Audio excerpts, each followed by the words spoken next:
حتعطينا الدكتورة رانيا مصري من أسفل انستيتيوت. دكتورة رانيا عندها تجربة مع المقاطعة وسافرت لتشارك بإسرائيل أبرثايد ويك حوالين العالم. هلأ هي بتحكي لكم أكثر عن هير اكسبيرينس وإن شاء الله تنبسطوا بالموضوع.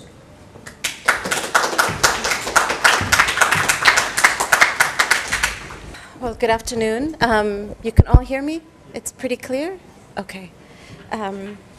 So I appreciate the title I was given, which is Why We Fight for Palestine, and I just edited it a bit so it could say why and how we fight for Palestine. And I think if we're going to start by this discussion, we have to start by understanding where are we?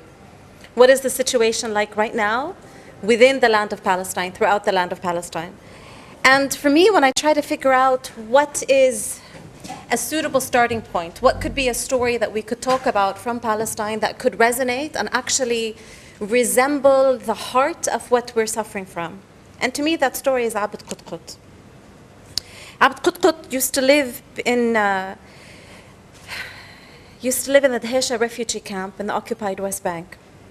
And 12 years ago, he decided to leave the refugee camp and move to a piece of land that he had inherited from his family. And this land was and remains quite close to occupied Jerusalem. And so the illegal Israeli Jerusalem municipality considered this land that they recognized to be his, but they consider it to be under the authority of their municipality. And consequently, because they denied him a Jerusalem residency, they also said that he cannot build or do anything on that property, and that property has to remain as it is in status quo. So the land that he decided to move into has a cave. And he went and lived in the cave and tried to set up electricity wires, tried to set up an outhouse, tried to set up a little well, and fought in the Israeli courts for the right to just have this basic rudimentary infrastructure. He was denied first, and the Israeli occupying army came in and destroyed his outhouse and his electricity lines. He appealed and rebuilt, and they destroyed it again. This process took almost 12 years. And what the Israelis basically said, what the court said, is that he has to maintain the status quo, which means that Abd Qutqut could stay in the cave, but he is denied any water, any electricity, and any safe passage. And to me, I found the statement from the Israeli courts to be indicative of what they are pushing all Palestinians into. They're pushing us all into caves, denying us all water and electricity and safe passage. Abd Qutqut died a few months ago. He died in early February, and his request was that his progeny go back and continue to try to rebuild the area that he attempted continuously to live in. When we look at this and we look at his story and we look at it and examine it throughout the region, in early February, Benjamin Netanyahu, who is arguably the most popular Israeli prime minister, announced the destruction of more than 400 Palestinian homes in the Israeli-occupied West Bank, in what is known as Area C. Since last year, in just 1 year, the Israelis had demolished more than 1,177 Palestinian homes in the West Bank, excluding Jerusalem alone. In 1 year, 1,177 homes. In Jerusalem, we have 20,000 Palestinian homes that have been set aside for demolition. This is one of these homes. This was a home that there was no demolition order to destroy it. And 2 days ago, several hundred Israeli soldiers knocked on their doors at 5:30 in the morning. Nuruddin Amru and his brother Sharif Amru and their families were living together in this home. The two brothers are blind. They were beaten, forced into one of their rooms, denied the right to actually remove any of their material from their home. The brothers live with their 79-year-old mother, their spouses, and their children. Nuruddin has 3 young children. Sharif has 4 children, all under the age of 14. Nuruddin said, and I quote, "They announced that they came to demolish the home, and they started doing it while we were still inside the home. They attacked us and locked us in one of the rooms. My son and my brother were injured. The soldiers stayed for 4 hours and destroyed 4 rooms and the garden. They would not give us time to take anything from the rooms. All of our things, the children's pets, their rabbits and chickens, were also killed under the rubble. The part of the homes that remain standing is just one room The Israelis also cut the electricity line, they cut the water line, they cut the sewage services, and they told them they will be back to destroy what remains of their home. And again, this is a typical story. Since 1967, more than 27,000 Palestinian homes have been destroyed in the West Bank and Jerusalem. Since 1967. And of course, we know what's been happening in Gaza. And we're so used to seeing pictures of destruction in Gaza that we tend to forget what Gaza was like. This is a picture of a Shaja'iyya neighborhood before the destruction in 2014, and then you see the picture of it after. The complete destruction of a neighborhood. Now we have more than 100,000 Palestinians in Gaza are homeless. More than 16,000 homes were completely destroyed. And since the summer until now, not one major structure has been rebuilt. Not one major structure has been rebuilt since the summer, not one. And we need to remember and add on to this that from 2008, we had 20 to 30,000 Palestinians that were made homeless by that Israeli massacre. And they remain homeless because their homes have yet to be rebuilt. So now we have approximately 130,000 Palestinians in Gaza that are homeless just from the two most recent Israeli wars on Gaza. And we are all expecting another war on Gaza. What we need to understand, though, is that the home demolitions are not limited to what is referred to in international law as occupied territory and what we Palestinians and Arabs recognize to be only one part of our occupied territory.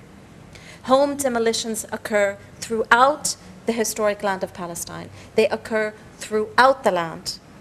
Here we have an example of two homes that were destroyed in Lid. Again, these are homes that are destroyed by people, homes for whom the Israeli government considers these are individuals that are citizens. Okay, so these are Palestinian citizens of the State of Israel whose homes are regularly destroyed. We have 80,000 Palestinians in the Naqab region in 1948 Palestine that live in what is called unrecognized villages, where they are denied the right to build, denied electricity, denied water, denied sewage, and denied proper education facilities. The same thing applies, be it to Abed in the West Bank, be it to his family in Jerusalem, be it to others in Gaza, or be it to those throughout the historic land of Palestine. We are only allowed to live in caves. Now, what we need to understand as activists is we need to recognize the language here. We typically refer to our history as a Nakba and the Naksa, and then others, which I will talk about in more detail later on. And I think that's deeply problematic because the Nakba has been ongoing. It did not stop in 1948 or 1949. It has been ongoing since. There has been a systemic aspect of ethnic cleansing and home demolitions and deprivation of basic infrastructure for Palestinians throughout the land of Palestine since 1948 until now, and the plan for ethnic cleansing continues. So this becomes really key for us to understand. And again, none of this is new, but we still need to refresh our memory. We still need to remember that amidst the military violence and the economic violence, we have the systemic, organized, institutionalized violence against children. So that 2014 was the year which Children Defense International and other organizations recognized to have been, thus far, the most horrific year for Palestinian children. And again, they're only talking about Palestinian children in the West Bank, Jerusalem, and Gaza. And we're not even talking about the Palestinian children in 1948 Palestine. And here they're referring not only to the deliberate massacre of children in Gaza, but they're referring to the targeting of children in protest and the deliberate, recognized night raids. Night raids are a policy which the Israeli government recognizes, where they send police or soldiers into people's homes between 12 midnight and 5 o'clock in the morning to pick up children who are sleeping in their beds. And this is a policy that they have maintained. They pick up these children, wake them up from their beds, blindfold them, handcuff them, throw them in the back of a military truck, and interrogate them. 75% of these children face one kind or another of what is recognized as torture. Being placed in solitary confinement is recognized by international law as an act of torture. The vast majority of these children are also physically harassed, and many of them, such as Uthman, a 15-year-old child who was also picked up are threatened with sexual assault and sexual harassment. This policy by the Israeli army has increased to such an extent that now they're going into Palestinian homes and interrogating children as young as 6 and 7 in their homes, interrogating them, again, between the hours of midnight and 5 o'clock in the morning. And still, for us, none of this is new. We're used to this. What we need to add on to this is that in the midst of all this, and again, we shouldn't be surprised, that the majority of Jewish Israeli citizens openly support the apartheid policies of their government. The majority of Jewish Israelis openly support ethnic cleansing and institutionalized discrimination. And this poll was back from October 2012, where we see the majority of Jewish Israelis support segregation and support the apartheid wall. The majority support the ethnic cleansing, otherwise known as transfer, of Palestinians with Israeli citizenships into the West Bank. Okay? And the majority support denying Palestinians in the West Bank the right to vote should the West Bank be officially annexed into what is known as the State of Israel. What is important to recognize about this poll is it's from 2012. If this poll were to be conducted in 2014 or 2015, I would expect the numbers to be much higher, not much lower. The level of open racism within the Jewish Israeli society against Palestinians living amongst them and Palestinians in the West Bank and Gaza has skyrocketed to such an extent that children openly and gleefully say that they are racist and want to target and kill children who are Palestinian. Again, none of this is new. So we have the Nakba that we're familiar with. We have the Nakba in 1967 where more of our land was occupied. And I would argue, we have the Oslo Accords of 1993. And I would place the Oslo Accords amongst that. I would only add one aspect to that, 1948 Nakba ongoing, the Nakba, and the 1983, 1982, 1983 Israeli invasion into Lebanon, and the removal of our men from Lebanon, which actually caused a great deal of problems for Palestinian liberation, and then 1993 Oslo Accords. I place the Oslo Accords within that level of equal destruction. And if we just look at what the Oslo Accords have actually brought to us, they have doubled the number of Israeli settler population in the West Bank, has doubled. 11,000 Palestinians have been officially denied their Jerusalem residency since 1993. And again, this data is only until 2013, so we're just looking at 20 years of the Oslo Accords. Okay? You can clearly see the number of settler homes that have been built on what is officially recognized as Palestinian land skyrocket since 1993. Also massively skyrocketing is the number of Palestinian homes that have been destroyed and the number of outstanding demolition orders only in the West Bank, excluding Jerusalem. Okay? We look at this further, we see that when we look at what is happening in Gaza and the West Bank since 1993, we see a massive increase in restrictions and checkpoints and strangleholds that have significant consequences on any aspect of economic self-sustainability. You look at the number of enclaves that have been created, the number of checkpoints that have been created by the Israeli Authority, the stretch of the apartheid wall that has risen, that has increased to more than 440 kilometers, and that is still being built. And by the way, the apartheid wall, which is defined by international law as illegal, is following the water lines in the occupied territory. It follows the water lines. It actually separates families from the orchard, and in some instances it actually separates entire families from each other. Israel now controls 80% of the water in the West Bank. 80% of the water officially is controlled by Israel, officially. Israeli settlements now officially control more than 42% of the land in the West Bank. And there have been, in the past 22 years, more than 550 Israeli-controlled checkpoints that have emerged, again, just in the West Bank. So we can get an idea of this. And of course, since 1993, we've had more than 7,000 Palestinians killed by Israeli forces. Now, many of us may be familiar with this level of the Oslo Accords. We can see very clearly that what the Oslo Accords promised, officially, have failed completely for the Palestinians. They failed completely for the Palestinians. But there have been things that the Oslo Accords has been very successful in doing. Because the Oslo Accords gave us the Palestinian Authority. Palestinian Authority was a consequence of the Oslo Accords. And what did the Palestinian Authority sign on to during the Oslo Accords? Right after the Oslo Accords, they signed on to something called the Paris Protocols. The Paris Protocols deliberately and systemically integrated all aspects of Palestinian economy with Israeli economy. All aspects, from taxation to agriculture. Now it is impossible, truly, for there to be an aspect of self-sustainability within any West Bank economy. We're not even talking Gaza. Okay? I'll give you one example. If you've seen the movie The Wanted 18 by Amir Shomali, if you haven't, I strongly recommend that you see it. Amir Shomali discusses the first intifada in The Wanted 18.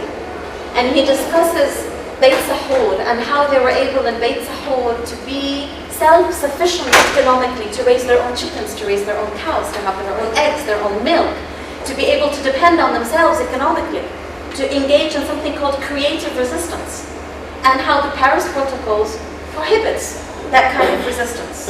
Amir says, and I quote, "It was a move towards self-sustainability and independence. Basically, we were not only thinking of boycotting Israeli products, we were thinking of finding homemade alternatives. So they started this movement of having chickens, rabbits, planting every available piece of land with vegetables and fruits. So basically, in Beit Sahur during the first Intifada, they were creating an alternative and parallel economic system. The way of thinking was more than simply to boycott Israeli products." After Oslo, in the Paris Protocols, we are not allowed to try to be separated from the Israeli system, because everything from agriculture to taxation now has to be part of the Israeli economic system. Here we see one of many protests that erupted in Nablus against the Paris Protocols and against the Oslo Accords. But what else did the Oslo Accords do? In creating the Palestinian Authority, the Palestinian Authority was then successful in doing several things. The Palestinian Authority, which one would say is should be officially designated to push us forward on our path to liberation, actually is bound economically with the very occupiers it claims to liberate us from. It is intrinsically bound economically to them, to such an extent that, let me give you these numbers. Okay? Although the PA officially controls less than 5% of the West Bank, by the way. The PA's creation has altered the economic landscape in the West Bank. It has international assistance, mostly from the United States and European Union, that has created this vast PA bureaucracy that has become the biggest single employer in the once largely agricultural part of the West Bank.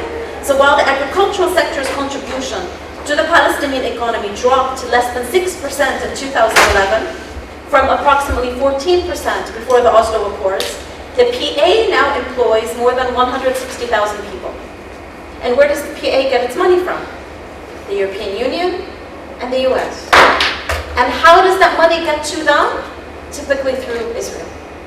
So here we have created an organization, an institution, an administration that is economically bound to the very systems that it officially seeks to liberate us from. Israel and its benefactor, the United States. The second thing that the PA does is approximately 40% of the Palestinian Authority's budget goes into security forces, what we refer to in Arabic as Tansiq al-Amni. Security forces that are designed officially, according to the Oslo Accords, to provide protection for the occupier. So we are providing protection for the occupier. Let that sink in a while as to what exactly that means. The third thing that happened as a consequence of Oslo is we have to remember Oslo's been around now since 1993, so that's what, 22 years, 23 years? We have an entire generation in the West Bank that has been raised by Oslo. And when we talk to people in our land, when we talk to professors and organizers and activists, they say one of the common problems they have is how to invigorate the youth, how to get the youth to believe in resistance, how to get the youth to believe in liberation, how to get the youth to see something beyond administrational bureaucracy and economic strongholds and bank loans and this whole neoliberal economic agenda that was forced on the West Bank, courtesy of a West Bank appointee, otherwise known as the Israeli so-called Prime Minister, Salim Fayyad. So when we look at all that, we see, okay, we have created something from the Oslo Accords that is economically dependent on the occupiers, that actually protects the occupiers, that whether directly or indirectly has resulted in a weakening of a sense of resistance among the youth, and fundamentally, and we rarely talk about this, has changed our demands. Our demand now becomes, how do we fix the Oslo Accords? How do we, rehabilitate the Paris Protocols? To do what? So we can build a two-state solution. A two-state solution, which the Palestinian Authority is happy to do on less than 22% of our land, even that they're willing to negotiate on. Okay, this becomes our demand now.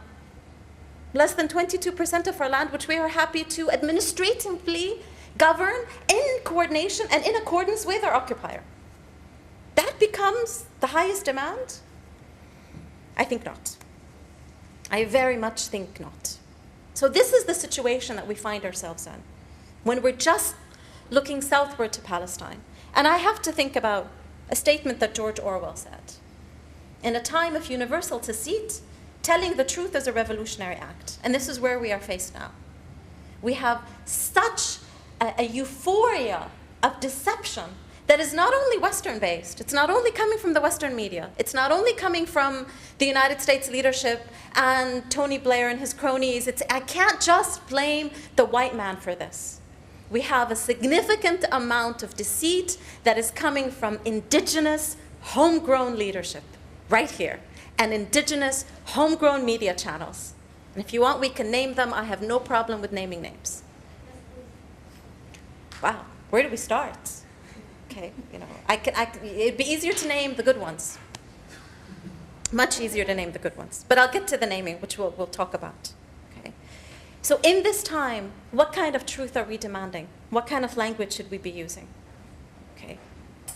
Clearly, when people talk about calm in the region, and still we have Arab press that talks about calm, they still define calm as when our occupier is comfortable. Palestinians have not seen calm in the region since the 30s.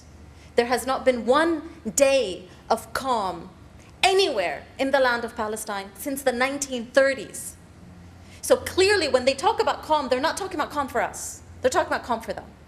Okay? Even now, after these so-called ceasefires and after these agreements, every other day, our fishermen off the coast of Gaza get attacked, our farmers get harassed. Every single day, our children are harassed, if not detained, if not killed. You follow the news, every single day there's an injury, if not a killing. And again, I'm just looking at the West Bank and Gaza. And Jerusalem, by the way, the intifada has been going strong since last summer, and we rarely give the attention. And the reason there's an intifada in Jerusalem and not the West Bank, it's two reasons. What does the West Bank have that Jerusalem does not have? Palestinian Authority. So there's no buffer between the Palestinians and the occupier in Jerusalem. There's no buffer between them, as there is in the West Bank. So the intifada becomes easier. And at the same time, there's no economic neoliberal agenda that's been pushed upon the Palestinians in the West Bank as it has been pushed upon the Palestinians in Jerusalem. And we'll talk more about what's happening in 1948, because we have to keep our eye also on 1948 and not dismiss the resistance and the resilience of our Palestinians in 1948. So we have to be wary of the word calm. We have to be wary when Western press speaks about Israel being the beacon of democracy in the region, which clearly we know it's not, because by definition, one cannot be an apartheid state and be a democratic state. And by definition, one cannot be a state for one group of people. When we look at Israel, it is a state designed institutionally and legally for Jews. Therefore, it cannot, by definition, not be racist and not be apartheid. So it's not even an issue of of politics, or am I saying this as a leftist, or am I saying this as somebody who considers herself to be Palestinian? It's not that. It is basic legalese that we're talking about. Israel is, by definition, an apartheid settler colonial state. Ergo, it cannot define itself as a democracy. Very simple, okay? So we need to be recognizing that in our own language, the way that we talk about that, but most of that we know. There is a term, though, that my own comrades were using last summer in reference to the massacre on Gaza. And we need to be very vigilant about this language, very vigilant, because there will be another war. And we better not use this language again. And when we talked about the martyrs in Gaza, the language that was used was our women and children. Look at our women and children. What does this say about our women when we classify them with our children? Children are, by definition, individuals that lack agency, individuals that lack a sense of sovereignty over themselves, individuals that because of their age, okay, cannot be looked upon in any way as fighters. Does that apply to women? Does that deny the role of our women in liberation? Does that deny our status as sovereign beings of full agency? So clearly this presentation of women and children, as a feminist, I find to be deeply offensive against women. Furthermore, I find it to be offensive against our men. Because what it says is you can kill our men, just don't kill our women and children. Because our women and children are civilians, but our men are fighters. So there's two statements that are implicit when we talk about women and children in war. One statement being that it is okay to kill our fighters, just don't kill our civilians. And the second statement being that all men are fighters. And I want to make it very clear, and I think we have to make it very clear in our language. Every Palestinian has the right to choose the means of self-defense as they see fit, and we have the legal and ethical and moral right to choose armed self-defense if we so choose to.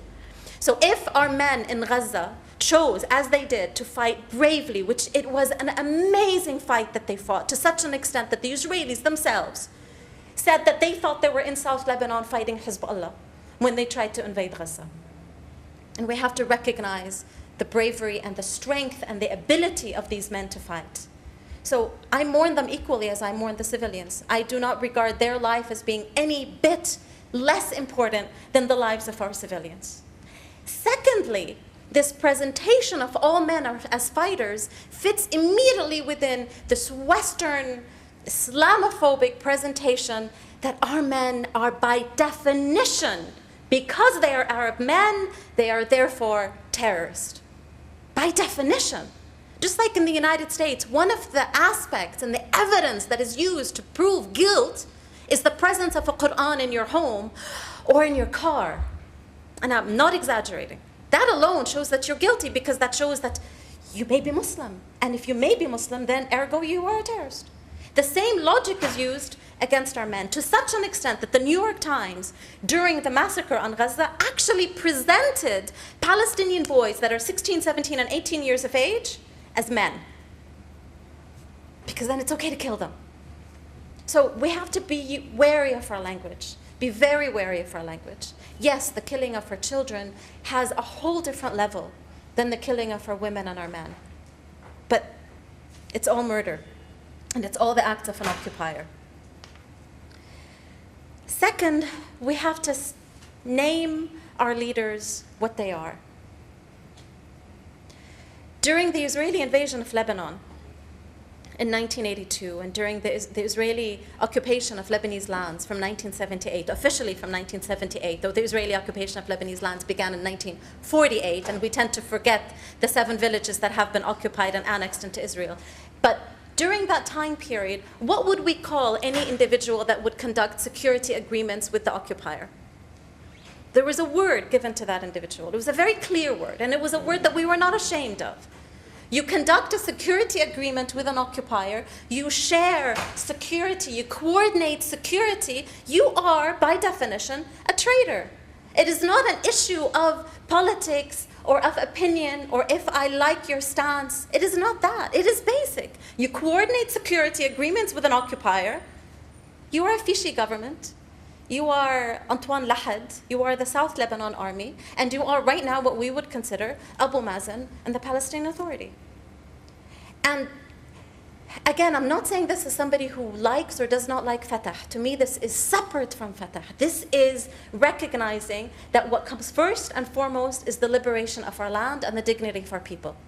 And if anyone chooses security agreements and security coordination as a red line, as Abu Mazen has said time and time again, التنسيق الأمني هو خط أحمر, that's a direct quote from his statements, then he has made his position clear. And to me, security coordination cannot in any way be a red line. So we call it what it is. And what does that mean then? When we're saying that the ones that officially claim to represent us are individuals that hold the protection of the occupier above the liberation of their people. What responsibility do we then have? Find a new leadership. It's really that simple. We need to find a new leadership.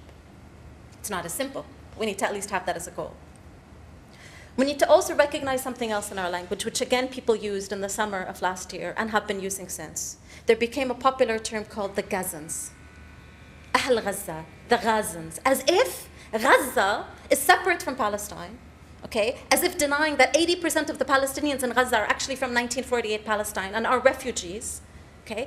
And to such an extent, not only have we been defining Gaza as Gazans, not as Palestinians, but we have numerous individuals and publications and intellectuals from the left to the right that define Palestine as the West Bank and Gaza. Sometimes they include Jerusalem, sometimes not. And if they include Jerusalem, they only include East Jerusalem. This attempt for legalese language, I think, misses the point. We are not here as legal scholars. We are here as individuals committed to the liberation of our land. And the liberation of our land is not limited to the West Bank and East Jerusalem and Gaza. So when people refer to Palestine, we refer to all of the land of Palestine. And if they choose to refer to the West Bank and Gaza and Jerusalem, then say we're referring to the West Bank and Gaza and Jerusalem, or what is legally known as the occupied territory. Fine. But we need to recognize that difference. There's another term that we're using in Arabic and in English. Arab Israel. Israeli Arabs. شو هذا عرب إسرائيل? We then are taking part in denying our people their nationality and their identity and their struggle for liberation, which they have committed to participate in. There are no Israeli Arabs. They don't exist. They are Palestinians in 1948 carrying Israeli citizenships. But they're not Israeli Arabs. We will not participate in denying them their identity. The last issue, which may be the most controversial, is we have a tendency in Arabic and in English to refer to al-qadiyya al-Falastiniya, the Palestinian cause. And I think there's problems when we refer to it as such. And I'm not talking here as a leftist who wants to unite this issue with other worldwide struggles for liberation, which I believe in. I am talking here specifically as a member of this region who considers my identity to be first in this region and my responsibility to be first in this region. When we define what is happening in Palestine as the Palestinian cause, then we exonerate Zionism and Israel from its crimes in Lebanon and Syria and Egypt and Iraq. And I'm just looking at those regions, and I'm sure they've committed other crimes in the Arab region. But they have committed significant crimes in Lebanon and Syria, where they continue to occupy Lebanese and Syrian lands. They've committed significant crimes against Egyptians, and let us not forget their terrorist acts against Iraqi Jews in Iraq. So by defining it as the Palestinian cause, we allow Lebanese, Egyptians, Syrians, and Iraqis to feel they're doing us a favor. وبيرجعوا بيمننونا إنه we stood by you. It's enough, I gave you 2 years. No. Anybody who participates in the liberation of Palestine and in the struggle against Zionism does only his conscience a favor. We are not in this out of charity. We're in this out of solidarity because we recognize it is our issue. هي قضيتنا بفلسطين. قضيتنا العربية بفلسطين. It is not القضية الفلسطينية. It is not the Palestinian cause. And if I'm going to take it to an international perspective, Malcolm X, that great charismatic leader who was killed way too soon, whose assassination was 50 years ago, a few months ago, argued that the Negro problem in the United States is not a problem for the United States, it's a problem for humanity. And I would argue the same thing. Zionism in itself as an ideology is an affront against humanity and not simply an affront against us.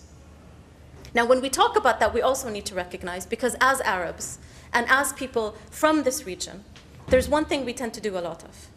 We tend to believe we're the only ones that have suffered. And we tend to exceptionalize our suffering and exceptionalize the occupation and dispossession that we have gone through. I wish that were true. It would make the pain that we feel when we connect with other communities so much less. But there are communities such as the people throughout the Latin Americas, from Central America down to Argentina, that have suffered for hundreds of years of occupation and slavery.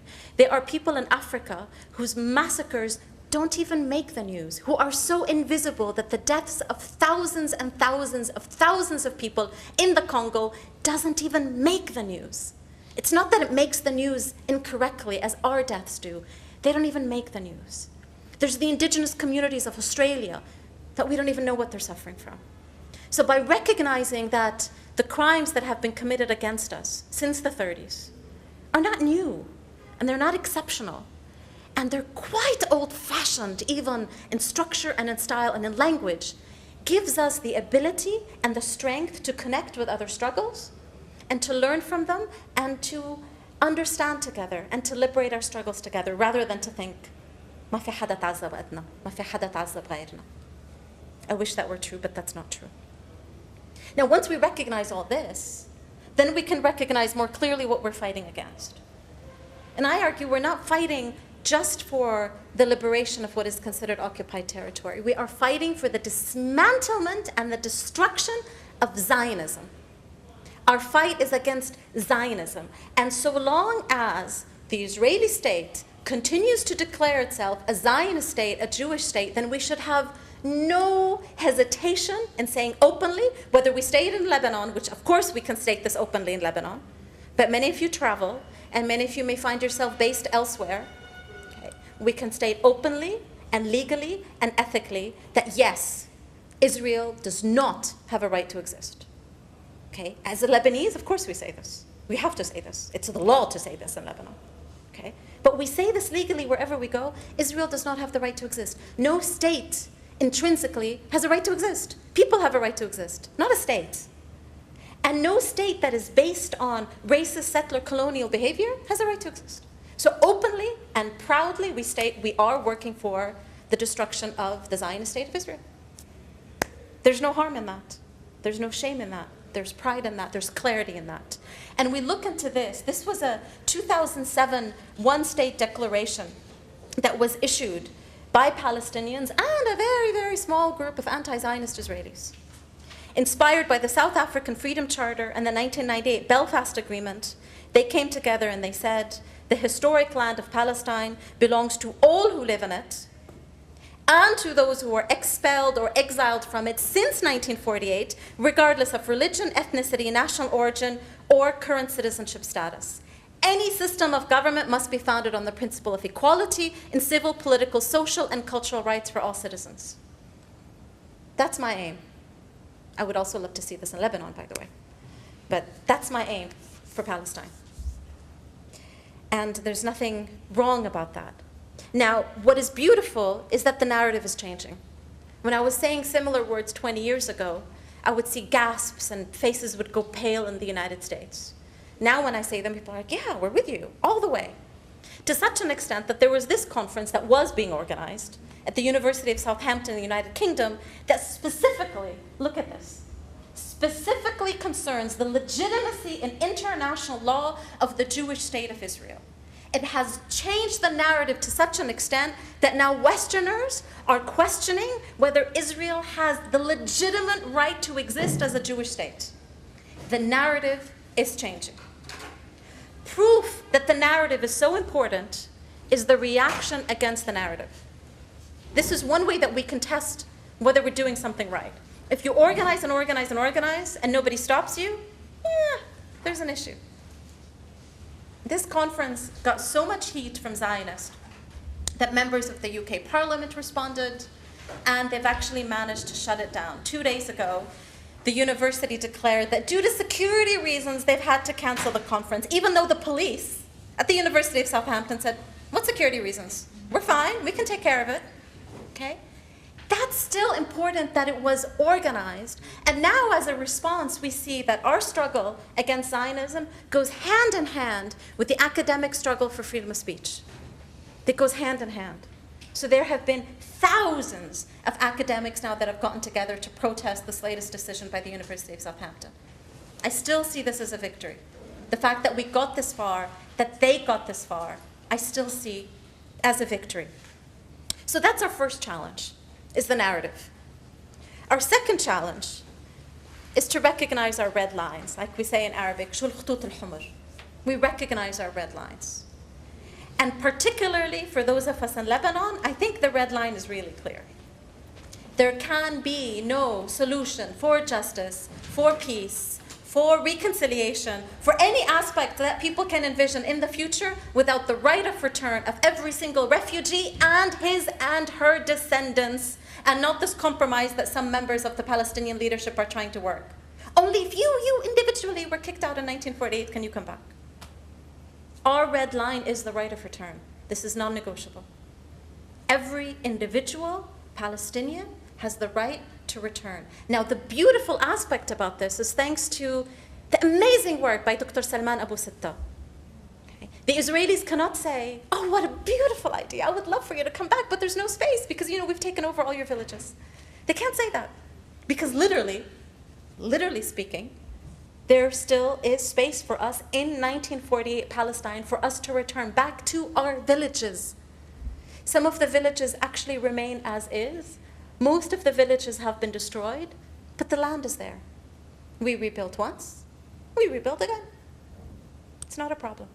So they cannot give us that excuse that we would love for you to come back, but there's no space. Okay? The right of return is a red line. And that what would go with the right of return is the dismantling of all levels of institutionalized racism and the end to occupation. Whether that becomes one-state solution, which is what I want, a two-state solution, to me, are details. If we have the right of return, we have our home back. It's really that simple. This is a red line. And what is striking and what we need to recognize as people fighting for this issue is that this is not a unified red line amongst the Palestinian leadership. You would think it would be, but it's not. And it should be. So when we work on revolution and liberation, the path to liberation must also consist of liberating ourselves from any leader that does not consider this to be a red line. Really that simple.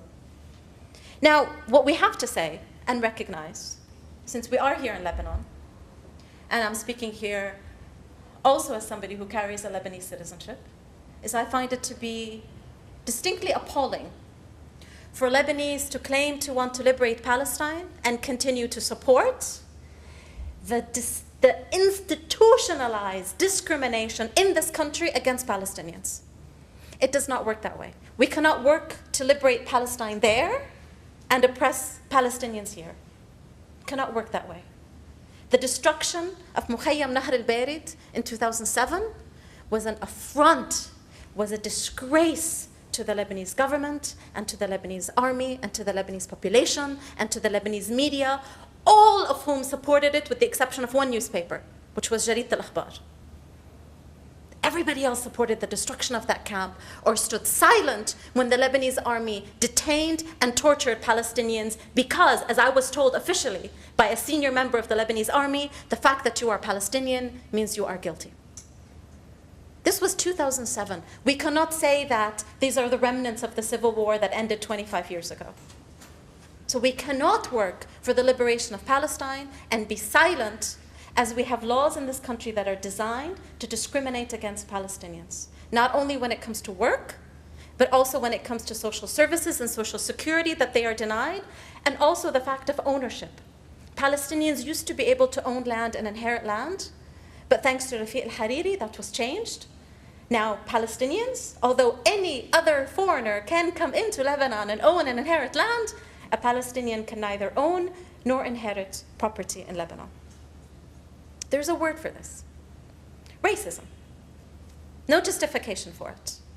And if we stand against racism committed against Palestinians by Israelis, that means we need to stand against racism committed by Lebanese against Palestinians, and also by Lebanese committed against Syrians, where Syrians are denied the right to walk at night in more than 50 municipalities in this country, which is pure racism and classism, because the only way you can differentiate the Lebanese from a Syrian, according to these municipalities, is their economic class. How can you differentiate us anyway? What is this nonsense? And if you stand against racism against Palestinians and Lebanese, and you're silent when racism is committed in this country against Sri Lankans and Filipinos and Bangladeshis, then you're misunderstanding this issue. And I personally have no room for racist amongst us on this issue. We have enough good people. This is what we mean when we say we understand what it means to fight against Zionism. This is what it means when we say we demand all our human rights and not a buffet. Human rights isn't a buffet, and racism isn't a buffet. I will choose here and I will support it there. It doesn't work that way. So we fight for it here, and we recognize that Lebanon has the highest rate of poverty for Palestinian refugees. They're here. We recognize that here. And then we go to our fourth challenge. One of the other consequences of Oslo, the many beautiful things that Oslo gave us, was Oslo opened the pathway for the Arab leaders and the Arab governments that had been wanting to do this before, but now they could do this openly, which is normalize economic relations with Israel. Okay, it destroyed the Arab boycott that was already teetering on barely one foot. Okay, it destroyed it. And the only two countries that remain that officially boycott the Zionist state of Israel are Lebanon and Syria. Officially. Lebanon, we have a 1955 Lebanese boycott law that I have here, if anybody wants to read in more detail. And we also have a lawyer with us in the audience who can dissect it if we want. Okay? This is a critical law. And the main group of people in this country that are supporting this law and working to enforce it and to unearth any Israeli products, because we do have Israeli products that every now and then make their way into Lebanon, okay, is the Campaign to Boycott Supporters of Israel in Lebanon, which this is their slogan. Okay. We need to support the 1955 boycott law. We need to support the boycott law, which means we not only work to stop any Israeli product from coming into Lebanon, but we work to stop all aspects of normalization. So that means academic boycott, athletic boycott, cultural boycott, economic boycott, all these different kinds. Okay? Now, we're going to have a long workshop on Tuesday from 5 to 8 where we talk about all this in much more detail. What does it mean to boycott? How do we strategize? How do we organize? What does that actually mean? But I just want to leave you with this understanding. Boycott serves two purposes. It serves one critical strategic purpose against our enemy, which is when we tell them that we will not normalize relationships with you in any way, shape, or form because your existence is not normal. And it serves another purpose, which is equally important, I would argue. It serves to strengthen our own sense of resistance, because resistance encompasses so much more than simply fighting with weapons. And again, as I think I've made it pretty clear, I completely support and salute and admire the men and women that do defend our land with their weapons. I'm not in any way minimizing that, but recognizing that most of us cannot participate in that kind of armed resistance. There are other forms of resistance that we can and do participate in, and that will empower our own sense of solidarity and our own sense of empowerment. And that is one of the reasons that we're having this effort. Al-Mukhayyamat tuqati'. Palestinian camps are openly stating their desire to boycott. Okay, to boycott, to cleanse our camps from Israeli products. And again, when I say Israeli products, there's two kinds. There's the products literally that come from Israel, which is against Lebanese law. And then there are the products whose mere presence support the Zionist state because they are coming from companies that either economically or diplomatically or culturally support and normalize the state of Israel. Okay, the Zionist products. Which is also against the law. We'll talk about that. Fantastic. Okay, so when this kind of boycott, which is the same kind of boycott that the Lebanese campaign supports, would include, for example, Nestle, would include numerous kinds of fast food joints, would include Pepsi and Coca-Cola, would include Hewlett-Packard, there's a long list. And one could argue, but can we boycott them all? And there's certain products that are difficult to boycott, such as Intel, for example. But the vast majority are easy to boycott. They're easy to cleanse. And in the process of cleansing our homes from them, we create a demand for alternatives and thereby support our local economy, just like what Beit Sahur did in the first Intifada, when they cleansed Beit Sahur from Israeli milk and from other Israeli products. So these are some of these activities. And then, of course, there's the official BDS campaign, the Boycott, Divestment and Sanctions movement, that was born from Palestinian civil society organizations in Ramallah and has since become, without question, the largest global civil society movement that is geared towards a very clear objective. It has become so strong that Benjamin Netanyahu, several years ago, declared that Israel faces two threats. One, Hezbollah, Allah yawiyah, and the potential Iranian nuclear power. And the Boycott, Divestment and Sanctions movement. These are his words. And he argues because BDS threatens the legitimacy of Israel. I don't think we ever received such a compliment. To put us on the same level as nuclear weapons and Hezbollah? Thank you. Okay. So yes, our official aim is not only to work to end occupation and right of return and dismantle racism and institutional laws, but to push against the legitimacy of the state of Israel because it is illegitimate. So it is a growing movement and it is so successful. These are just a listing of some of the US universities that have voted to divest or to, either to divest or to boycott, academically boycott Israel just in the past 1 year. And in 1 month alone, we had several remarkable things. We had 400 UK artists declare their pledge not to accept any invitations to Israel so long as Israel occupies and maintains racist policies. That's quite significant. We had the largest American student body pass divestment resolutions, which is the University of California student body that houses more than 230,000 students and has a budget in the billions, specifically a $13 billion endowment and a budget of $25 billion. This is quite significant. Of course, we had SOAS, the School of Oriental and African Studies, clearly pass a resolution in support of academic boycott at 73% of their students, faculty, and staff in support of that. We've had other universities come up one after the other, and this is just talking about 1 month. So BDS is significant. And typically when we organize on liberation struggles or anti-war struggles, we plead with people, come work with us because of your conscience. Come work with us because this is right and just. On this issue, come work with us because we're winning. It's a whole different platform. It's not only right and just, but it's actually a winning issue. It really is a winning issue. Now, our fifth challenge is we have to support Palestinians in Palestine. We have to keep our eyes on Palestine. And when I mean Palestine, I mean all of Palestine. We are so used to keeping our eye on Jerusalem and the West Bank and Gaza that we forget what's happening in 1948. And we need to give attention to the movements for resilience and solidarity that are happening in 1948. I'll just give you one example.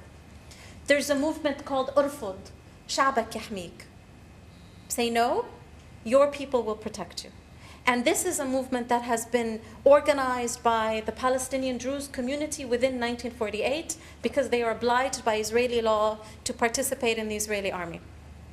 And they have a growing movement of Palestinian Druze that are saying, no, we are Palestinians, we are not Israelis, we will not participate in the army. We are pleading either conscientious objection or they come up with these really creative, beautiful ways not to actually join. But we need to give them attention. And we need to remember this. I love this slogan. ما تحاولش تمسح لي دماغي أنا صاحي. Don't try to clean my mind or to wipe my mind. I am awake. I am vibrant. I am alive. So let's keep our eye on what's actually happening in Palestine. And let's finally remember, as we reject the breadcrumbs that we're so used to being trained to accept, a little bit of land here, a little bit of rights here, as we connect our struggles, as we work together, as we empower our narratives and speak very, very powerfully and truthfully, let us also remember that there can be no liberation without a community. It doesn't exist. Without community, there is no liberation. So in the process of our struggle, let's continue to keep an eye out for our community, be it here in Lebanon or be it in Palestine. And I truly believe this, and I'm not saying this simply out of rhetoric and as somebody trying to energize you all to become more active. I truly, fundamentally believe that Zionism will fall. Racism will fall, particularly when it's institutionalized. I have no doubt. The only question we are facing is the speed and the strength at which we will be able to dismantle Zionism. It's the only question. But it will fall, most definitely. And in the process, we continue to resist, we continue to uphold ourselves, and we continue to connect our struggles. Thank you.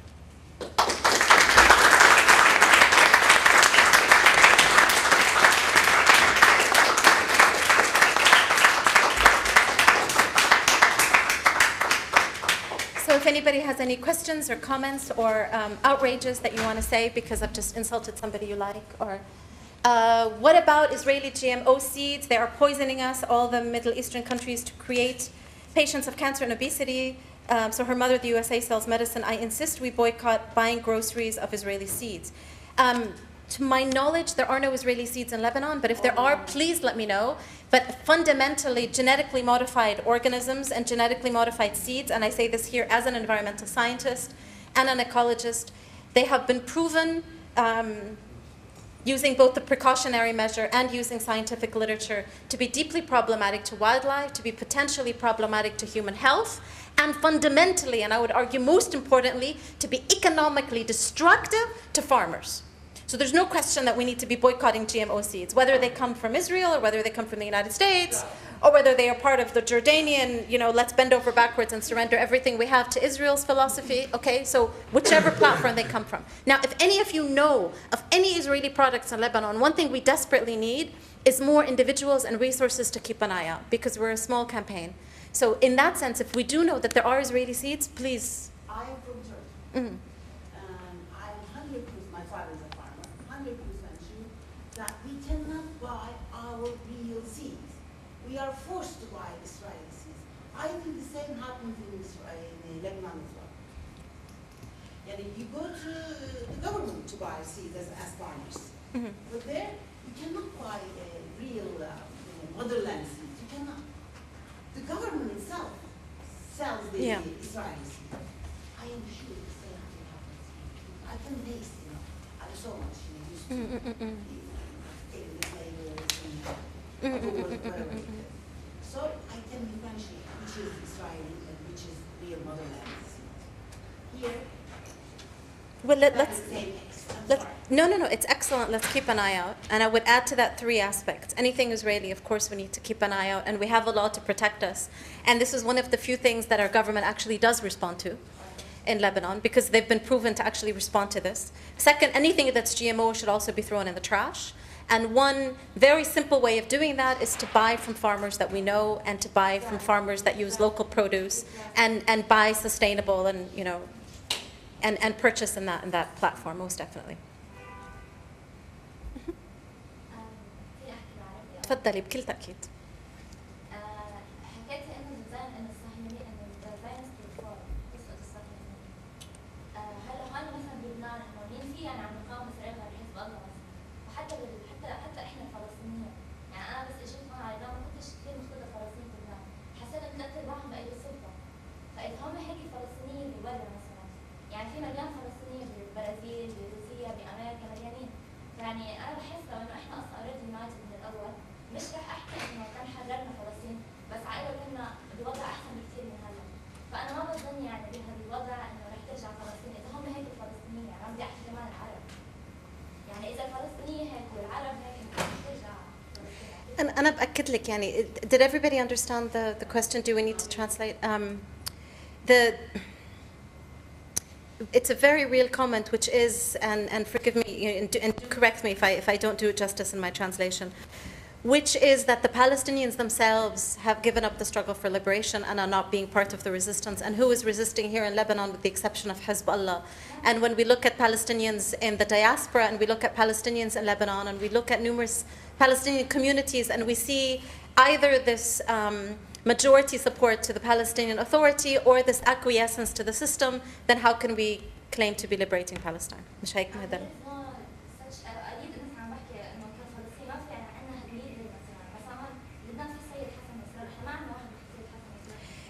رح جاوب بالعربي برجع بترجم على الانجليزي.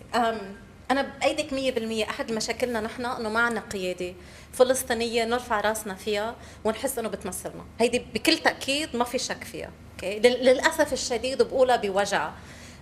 وحتى فيني اقول بكل الفصائل وكل الاحزاب الفلسطينيه بدون استثناء. هلا في منهم انا بتكي عليهم وبقول بحبك، وفي منهم انا بتمنى لهم اشياء ثانيه. اوكي، بس اجمالا yes, we do suffer from a significant lack of leadership in terms of Palestinian political leadership. There's no question. There's absolutely no question. We suffer from that in the diaspora, we suffer from that here in Lebanon, and we suffer from that in Palestine. There's no question. So then I see this as a challenge. Okay? We have a need to transform our leadership and to regain it and to have our leadership represent our demands and represent our people. Okay? The Palestinian camps in Lebanon used to create Palestinian leaders. Palestinian leaders used to come to Lebanon and demand and ask for approval from the Palestinian camps. Now nobody talks about them. مين بيحكي فيهم المخيمات الفلسطينية؟ When you ignore the Palestinian camps, you're ignoring a sizable, significant proportion of our population, and they're not for anyone to ignore. So there are ways. It's a challenge, and I would rather see it as a problem that we have to solve, not a problem that can't be solved. We need to create new leaders. How do we create them? Where do we get them from? Okay? And the hope that I have is, okay, you have the top tier leadership is خلاص.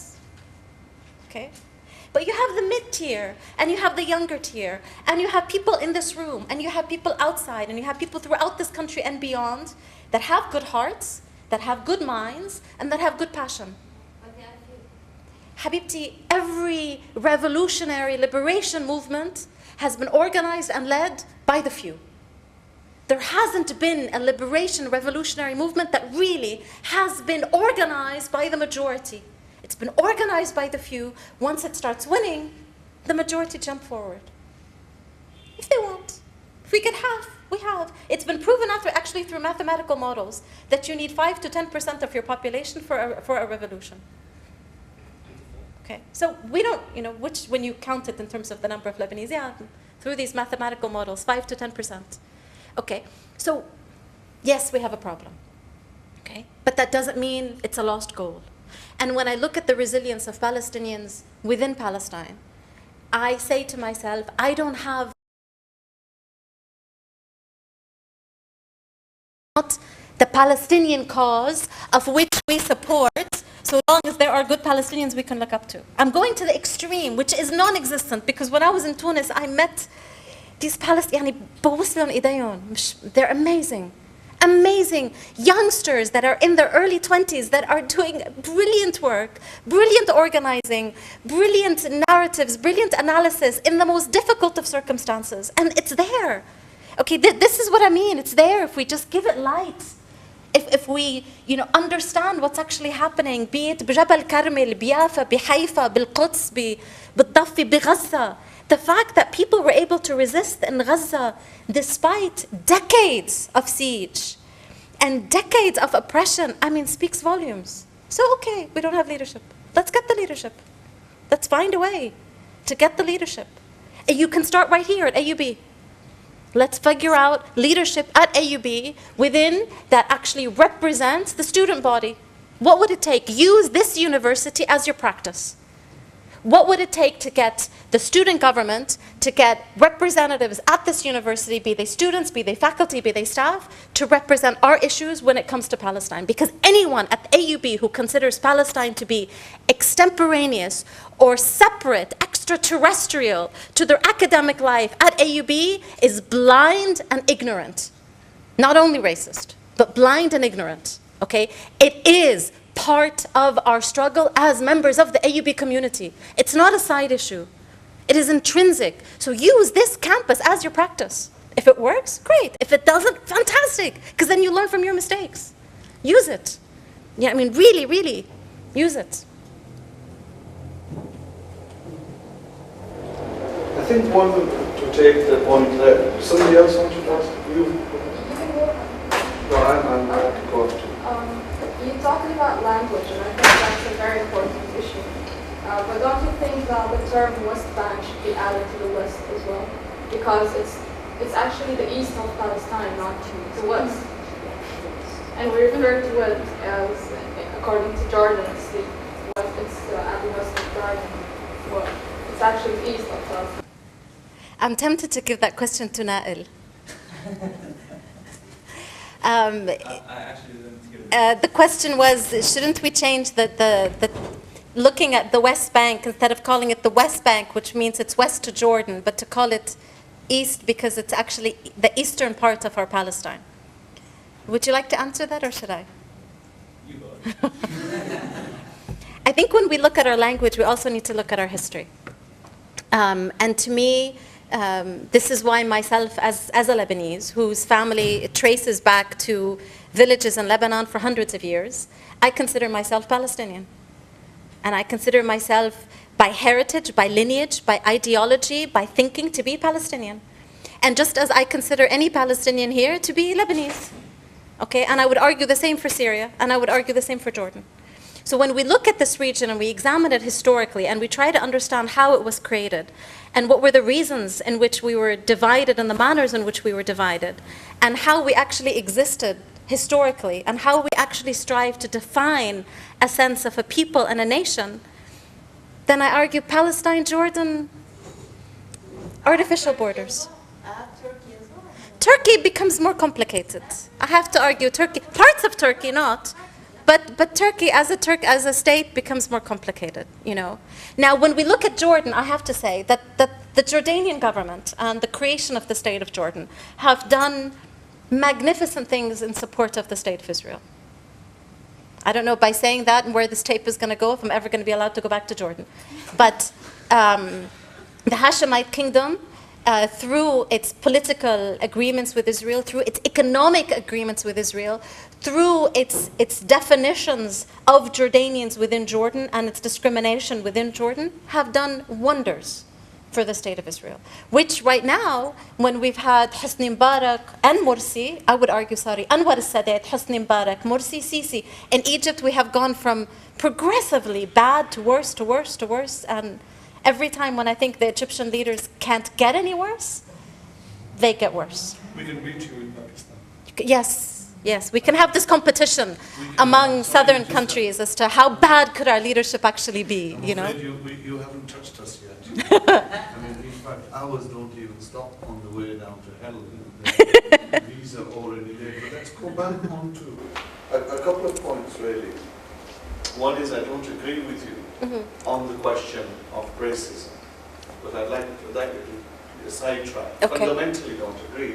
But coming on to the points that you're raising, we live in an era of defeats, and it's not just here. There is a whole global issue going on.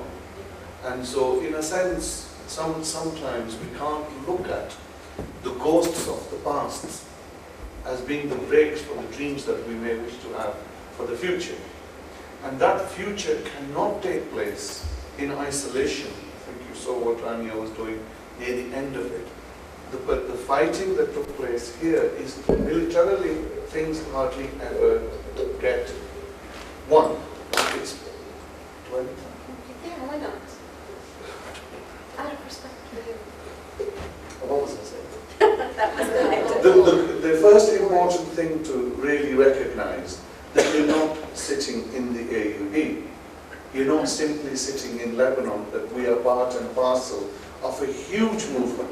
If you can't see it, just look at the situation of what the monkeys have done or doing in Yemen today. They're building all sorts of different coalitions, and we also have the same for Palestine. In fact, there was a moment in time, there was hardly any progressive movement anywhere in the world that did not think that the central contradiction was Palestine, particularly for this reason. Why? It was because we all agreed on something. And even if we agreed on something so far in the future that's attainable, that is enough of a dream, because along the way much rubble can be thrown away. But my answer point to you is that there is no place on earth at the moment in which people are not suffering and people are not resisting. But what's most important, there are very few places in the world that caught the popular imagination as Palestine did. It did partly because of religious connections, but far more than that, because those who came over here from many different parts of the world, their graveyards are over here. Go down in the PLO graveyard, you will see their names on the grave. Go further down, you will see them.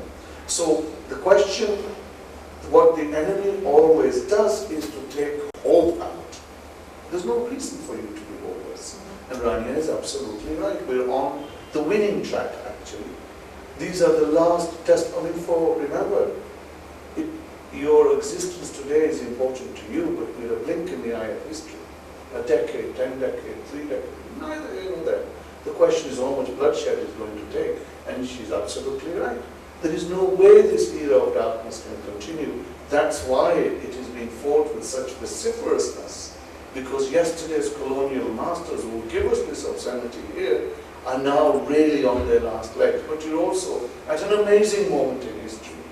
Never in the last 400 or 500 years has there been a moment at which the West does not dictate what goes on everywhere to the last level.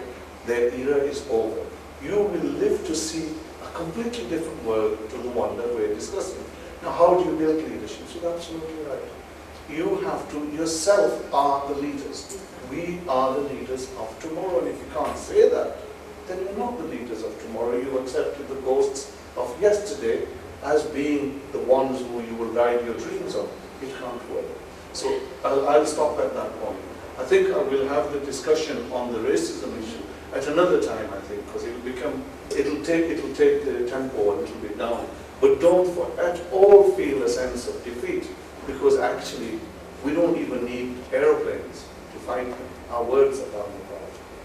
Which is why they want to shut down our words.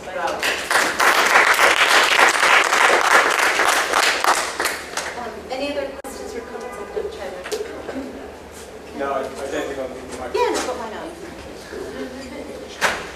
So I'm just a visiting student from the UK, and I wanted to ask whether you felt influencing the popular opinion in Europe and America as a means of putting electoral pressure on the government was important for your movement. But then from what you were saying, the fact that we're just at a blink of an eye just now and we're looking to the future. So I would say that your view is that perhaps it's not important. But do you think it's important now to have influence on international partners, or do you think this is something that needs to be come from within the Middle East? Well, you're asking this to somebody who just recently came back from touring England, talking about this very topic. So I very much do believe that yes, we need to speak to people who are akin to us and who are affiliated with us in thought and ideology and practice fundamentally. But I also don't believe in speaking truth to power. I don't believe in this concept of going to democratic leaders, officially recognized democratic leaders, and telling them, do you know X, Y, Z? And then having them get this lightning bolt of conscience and saying, oh, thank you for telling me, I will therefore change my ways. We speak power to power, not truth to power. And by power to power, what I mean is that we get enough of a mobilization from the grassroots, that we work it from the bottom up, so that the top tier then has no choice but to capitulate. And I would argue that the last country that will transform its policies with regards to Israel will be the United States, just as it was almost the last country to change its policies with regards to apartheid South Africa. Okay? So I do see, hope in that, and the level of organizing that we've been able to do in the United States and the United Kingdom, and by the way, the United Kingdom, we would argue, is the heart of European transformation on this region. The work that's coming out of England has been beautiful. And Ireland and Scotland, I'm not including Ireland and the UK, don't get me wrong, but I mean that geographically, for my comrades in Ireland, get reading that. But when we look at the United States, there's been a transformation of narrative that has been powerful and truly has surprised us by how fast the narrative has shifted. So now, the polls show that if you are a woman, and if you are a person of color, okay, you are most likely to support Palestinian liberation. Okay? That says a lot. That wasn't the statistics before. It's reached a level that mainstream African American magazines, relatively mainstream, I mean, like liberal center, such as Ebony magazine and others, declare Palestine to be a black issue. They declare it to be their issue because the level of similarities that they see are striking. And I can talk at length about that.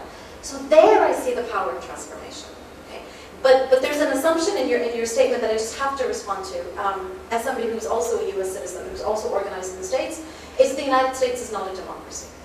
And again, I'm not saying this as a leftist, I'm saying this based on reports coming out from Ivy League universities in the States, that the way that decisions are made in Congress and in the presidential office are based first and foremost on the financiers that fund those decisions and not based on public opinion, to such an extent that when you have opinions such as gun control, where the vast majority of Americans support it, Congress still votes it down because of financing.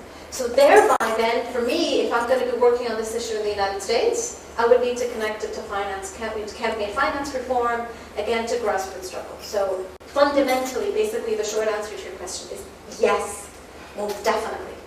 But here in Lebanon, particularly at the AUB, we tend to look westward so often that we forget that we, as the American University of Beirut, are in the east and are in Lebanon and are in arguably what used to be a hotbed of resistance. And this is the identity I want us to be claiming. This is the narrative I want us to be claiming, that of being part of this region and part of this community. That's why I continue to switch in Arabic in my talk, because that is ultimately here, the audience we need to be speaking to is our own. Just a little comment. Just the number of UK artists who are boycotting is actually 1,100. If I'm not mistaken. It's how much? Because you said it was 400? 400 signed the pledge. Signed the pledge, okay. Yes. So this was a pledge that was released in early February. 400 UK artists signed a public pledge. Okay, because I'm not sure of the details, but I'm pretty sure that the last I checked, which was maybe 2 weeks ago, it was around 1,100. Yes, exactly. Yeah, exactly. So when it was first announced in early February as this open pledge, there were 400 artists. And the catch about this, declaring a cultural boycott, the reason this is so spectacular is there's two kinds of boycott. There's the boycott such as Roger Waters does, where he says, I refuse to go openly, this is my status. And then there's other boycotts where people just don't go.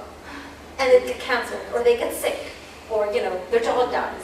Okay, so you have this silent, passive boycott, which we still say fine. So the fact that 400 UK artists openly, in one statement, stated the reasons why they're not boycotting means they're not only standing in solidarity with the Palestinian call for boycott, but they're willing to take the repercussions that come from the music industry because they're being so open about the reasons. So it's fantastic news that it's grown to thousands. That is absolutely fantastic news. Yes. I just want to add something. Since you talked about racism in Lebanon, I also want to add ignorance. Because there's so many times strangers, whether it was a taxi driver or a hairdresser or anyone, and they ask me like where I'm from, and I say I'm Palestinian, they sit there in shock.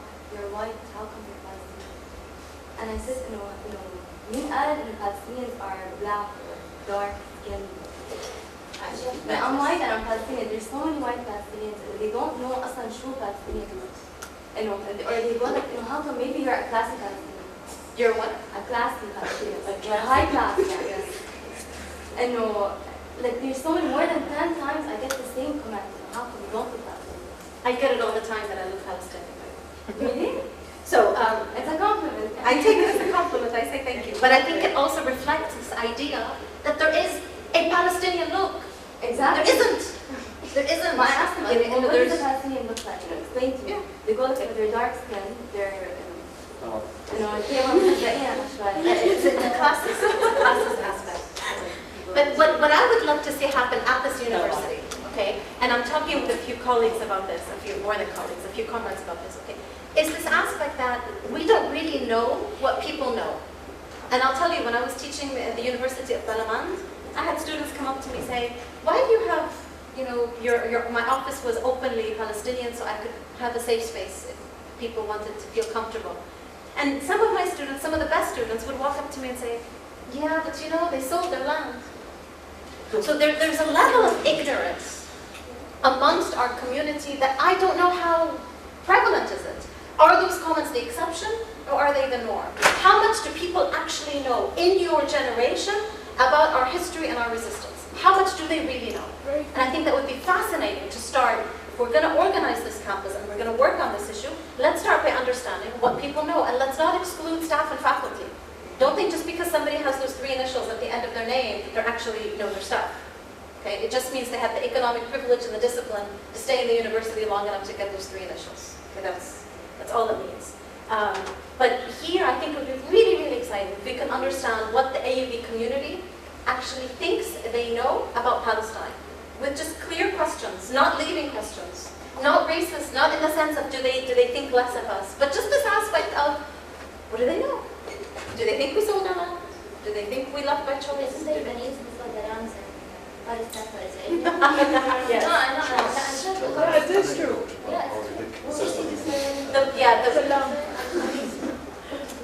I said that the Lebanese are the ones who sold our land for Israel. Exactly. And I know the percentage is like 1.5%. There is that. But I think that would be a really exciting study. If you guys are interested, it would be fascinating. And then it could be used as a teaching tool and an organizing tool. And we may be surprised by the answers. Maybe people really, really know their stuff. And there's another reason that they're sitting on, being apathetic. Okay, maybe there's more happening on this campus in people's minds than we know. So it would be exciting to figure out and then to do such surveys throughout the campuses, throughout Lebanon, be able to understand what do the youth in this country actually think they know about the most important issue of the region. Is there a union of Palestinian students? That was what I was going to ask. There no longer is a official union of Palestinian students. There should be one. There are Palestinian clubs. And there are Palestinian parties that run Palestinian. When we had in England the General Union of Palestinian Students, I mean, there was a time in Manchester, we could not put up a poster in Manchester University, and it's huge, on Palestine. It would get ripped down, or they would have us, now we've got the, now it's completely the opposite. Now the Zionists bust in people during elections and stuff like that. Literally the embassy gets involved because they treat it very, very seriously. So one of the things, if you're all students, you need a national body within each national state. You need a voice. That fundamentally, one of our struggles, you won't feel like this if you have all across on a very simple agenda. It's your right to do something like that, to have a some sort of a student organization. I know that there are unions of Cuba, still Latin America, and there are lots of unions active on the campus. They're clubs, but what we mean by unions is networks across universities. It's a whole set, a sort of a Lebanese alone. I wanted to reply to what you're saying. Actually, there's a semi-organized system of cultural clubs, Palestinian cultural clubs, in major universities and camps. Yes. And there's somewhat of an okay connection and network between them. Now, what I think is that the major step for us now is to cultivate the political activism within these clubs. It's the transformation into a movement from a club that's required. Sorry to interrupt you. Yeah. So I think that the clubs, a cultural club doesn't mean anything. An organization means something else. You have a much broader thing. It does not mean you're fundamentally, immediately in a contradiction with the Lebanese state. There will be those elements, but fundamentally, you're looking to the future, yet to come. You're not going to be unaware. Because when I think of PCC, for example, I remember this activist past in AUD and how politically active it was, and how it not only manifested into more of on-ground action, not just limited by cultural events and dedicated and those sorts of events. So I think it's very possible, and I agree, if it can transition into a movement, which would be excellent. But some more questions pop into mind. How would be the reception within the tribal population? How should it be organized, since popular committees in camps are not organized? The popular committees are a mess. So how can we fit this new structure within a dysfunctional kind of environment? That's your struggle. But the catch about organizing is, I think, one of the best ways to organize a movement is not to declare it a movement until people see it as a movement. Yes. So we don't get together clubs in various universities and say, we are now the Palestinian student movement of Lebanon, watch out what we're going to do. No. That's one of the issues I have with strategic action, where we do an act of resistance and then we declare that we did it.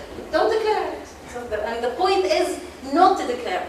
Same with here. We can get together, coordinate our actions, and through activities and through understandings, it becomes a movement as defined by others. And then they go, oh my God, did you guys see what's happening? صار شيء في شيء عم بيصير. Okay, sorry, غنيت فيروز مش قصدي. بس إنه and then there's power and there's energy and more people will come. But it's not in the declaration. It's actually in the activities in the organization. And it starts small. And just like we saw with BDS, we've seen this in the United States with Students for Justice in Palestine that spread like wildfire, okay?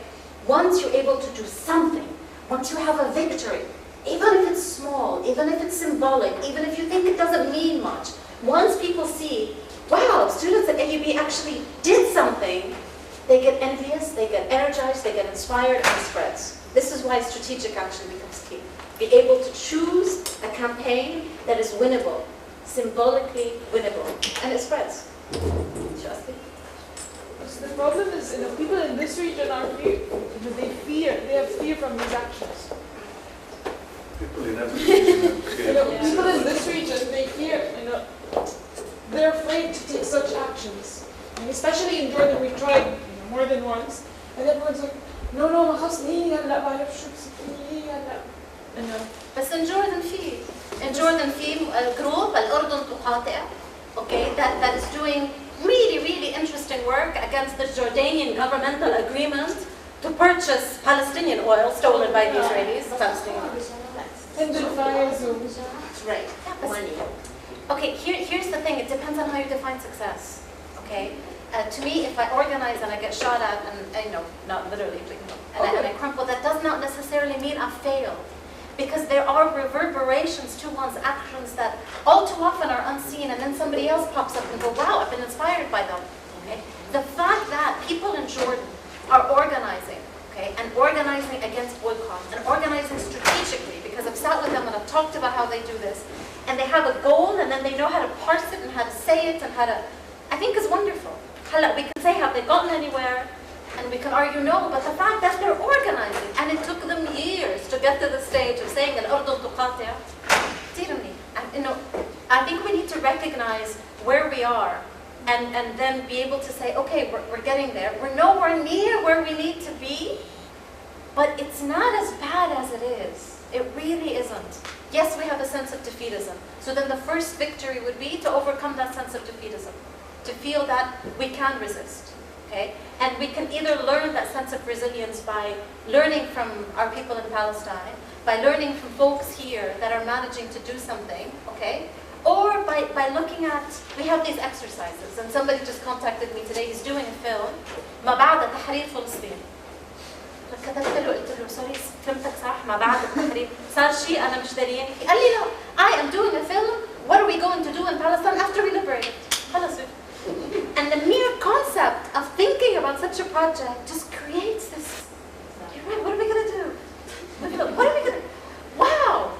But there's a range of things that we can be doing to increase people's energy. And then do localized activities and parse them together, connect them together, and it works. And even if you fall and you don't get up, others then see you and get inspired by your ability to organize, So, لا في أنا عم بحكي جد. There is a wellspring of hope. We just need to be able to capture it and to recognize it and to feed it. We need to feed it. Yeah, we need to feed it. There's a question in the back. Shall I tell you a little story before you go? Hold on, before we got one more. Oh, sorry. No. I've got nothing of significance. Are we short on time? No, we're cool. Oh, okay. Because my question is, it's kind of long because I have to put some context into what I'm saying, and it's kind of complex and it could be controversial or I love controversy. Or anything like that. Okay. First, to put some context what I'm saying, I want to refer to a philosophy from the ancient Greek times. I think it was by Plato. It's about, okay, if you take a kid and you put him into a cave and you make sure he doesn't get out of the cave, when he grows up, that's all he knows. And eventually when you get him out of the cave, he'll be astounded by what he sees. He likens this to the ignorance of human beings in general. The other thing I want to say before I continue on with the basis of my question is that obviously from what we can see, the concept of Zionism is itself very exclusionary. It's very Jewish-oriented only, no space for everything else. However, it's not the only extremist ideology to come out of the exclusionary. We have seen this everywhere. And one thing we can put into perspective about this is that all these extremist ideologies have been broken up more from factors coming from themselves than from anything else. They have basically buckled in under their own weight. You have seen this in fascist Europe, communist Russia, Maoist China. We've seen this in Islamic fundamentalism in the Middle East, both from before, especially in Algeria, and right now we are witnessing it again with ISIS. They are unsustainable and morally bankrupt. We can sort of put this analogy again with Zionism, and this is where I want to come in. One thing I noticed that was very interesting about your presentation was that you showed several charts, especially specific graphs, about the majority of Israeli Jews that have supported this occupation. With my previous two not philosophies, like ideas that I've already introduced in mind, do you see a certain potential for incorporating Jews or even Israelis who are against the Zionist exclusionary concept and bring them together with the cause of the Palestinians in order to liberate them and in order to break Zionism from under? Okay, that's a critical question, and I have two answers for that. Yes, I have no problem as a US citizen living in the United States to be organizing with anti-Zionist Israelis. And notice how I'm phrasing. So if I were only a US citizen and living in the United States, okay, I would have no problem organizing with anti-Zionist Israelis. And the way I define an anti-Zionist is I ask them one question. Do you support the right of return? Okay. So there is no such thing as a liberal Zionist. There is no such thing as a liberal racist. Okay. You're either a Zionist or you're not a Zionist. Okay. And the number of anti-Zionist Israelis are so small, we tend to know each other. Not we know each other, we tend to know them. Okay? So, but notice my caveat. So, will I organize with them as an Arab living in the Arab region? No. No. Will I organize with Ilan Pappé, who's an Israeli who now defines himself as a Palestinian, and who is so beautifully anti-Zionist that the Zionist in Israel actually pushed him out of Israel, he no longer lives there? No. Does he understand that? Yes. Will he even organize with me as an Arab? No. Because here becomes the tricky part. Okay? As members of a boycott movement, as individuals recognizing we have not to normalize relations with Israel, once I start saying, I'm going to work with you, but not you, becomes a slippery slope. So the anti-Zionist Israelis, they have the world to organize with. Ilan Pappé can go and organize with Germans, and he does, and he can go organize with French. Thus, as somebody that I respect, and he recognizes this, okay, I will not organize with him. He's not my audience. It is not my responsibility as an occupied people to persuade the occupier not to occupy me. It's not my responsibility. It really is not my responsibility. It's to strengthen the occupied people and to connect our struggle with other people who see it and to empower us to stand against the occupier. Let anti-occupation people who are part of the occupier community organize their community. I don't want them organizing my community, and I don't want to organize their community. We can be comrades politically, and I consider Ilan Pappé a comrade. I have enormous respect for the man. But he is not a member of my community, and I am not a member of his community. And we have to recognize this, because once we start opening the door, it becomes very easy to slip and to slide. And before we know it, we're going to have liberal Zionists amongst us who are going to sound a lot like Abu Mazen. And I have enough Palestinian liberal Zionist, and Jordanian liberal Zionist, and Saudi liberal Zionist, and Lebanese liberal Zionist. I don't need any more Israeli liberal Zionist amongst us. Okay, I mean, just to be really, really upfront with that. So again, it depends on the community with which we organize. But given the plethora of problems we have as Arabs, given the fact that At least half of the Lebanese don't have a problem with Israel, as we saw in the 2006 Lebanese war, where Lebanese had the audacity to tell me to my face, Allah yansurhum. إنهم ينصر مين؟ Allah yansurhum على الشيعة. I will never forget the people who told me these things. May God strengthen the Israelis in their war against Lebanese. This was a statement made by Lebanese during the 2006 war. So we have an issue in our community. We have issues to cleanse amongst our community. And I would start there.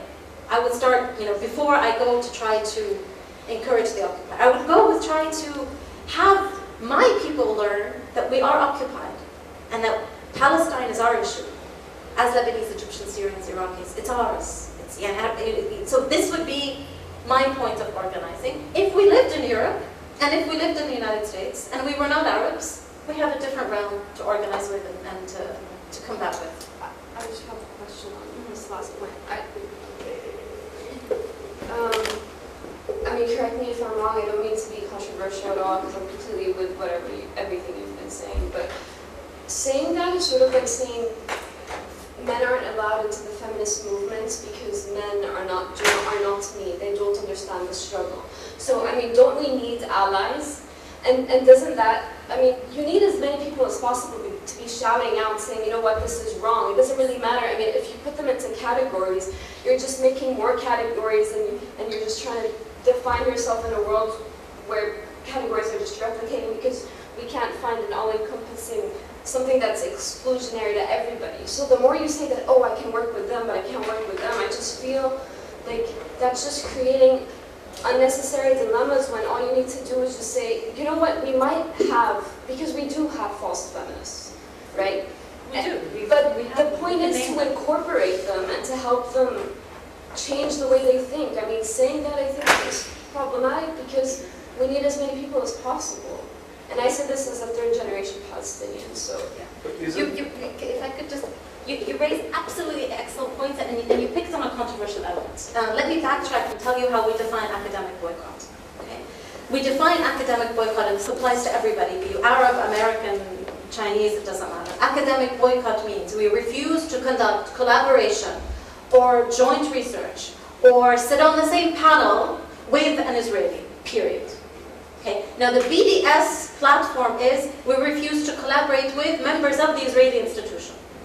So if you are an Israeli or somebody else representing Ben Gurion University and you happen to sit on my panel, it does not matter to me what you say. And it does not matter to the BDS movement what you say. I will not sit on that panel with you, regardless of my identity. And this was the strength of the boycott movement against the apartheid South Africa. Okay. Yes, in the process, okay, I will be making life more difficult to comrades who are part of the occupying community, but fine, that's their community. They need to change the system within, okay? So this applies to any member of the academic boycott. We will not share a panel or collaboration with any individual representing an Israeli institution, regardless of their politics, period, okay? Now, Lebanese law is a tad more difficult. Because Lebanese law does not specify institution, Lebanese law specifies individuals. Okay? So for me, it would be illegal for me to sit on the same panel with Iran Rafi. And if I were to start doing that with him being a comrade, okay, then I'm opening the law. And then where will the law end up? Well, next I'll sit down with Benny Morris, who agrees with Ilan Pape that the Israelis did commit ethnic cleansing, but he thinks it's fine. He supports the genocide. It becomes a slide.